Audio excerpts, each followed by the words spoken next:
something I want to talk to you about too is like the future of like women's athletics, right? Now you just said not too long ago, right? You was like, well, you know, they say change is coming, and we both was like, well, when, right?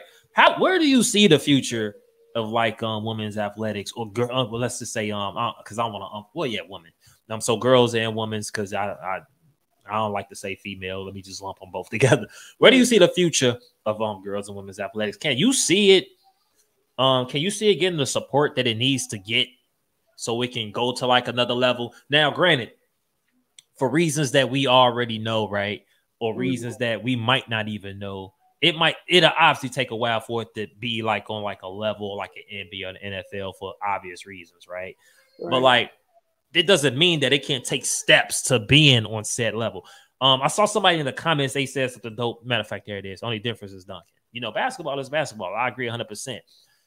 So where do you see the future, you know, for girls and women's athletics? Dunking is coming. Athleticism is coming. It's high school girls is dunking now. You think that's the difference? Just the athletic? I think, to be honest, us a lot of guys that I know would rather watch women's college basketball than watch the NBA or watch something else. I watched March Madness for the women's last year more than I watched the men's. Exactly. The game they was real. You see the passion, you see everything. But it's not the dunking. I just feel like it's we gotta say something and not just one person. But when it comes to, like I would say with the men, they all stand up when it's something wrong, they all do it. With the women in the WA that I've seen or in general, it'd be like patches. One team would do this, then one team not to do it. And then one group would do it. Or recently, when all those WNBA players that retired, or Natasha Cloud, she didn't play. She's a phenomenal basketball player. Probably one of my favorites. One of them. She plays for the Washington and Mystics. Yes. She didn't play when they were doing the black empowerment and everything. We were going through everything with police brutality. It was only a couple of them that played or that didn't play. Instead of, if this was important for you, you all stand on one. You all do that.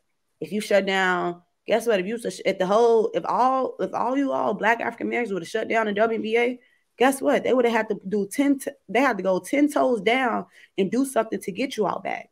But instead of at least 12 players not playing, and like I think 5 of them retired, what was that going to do for you?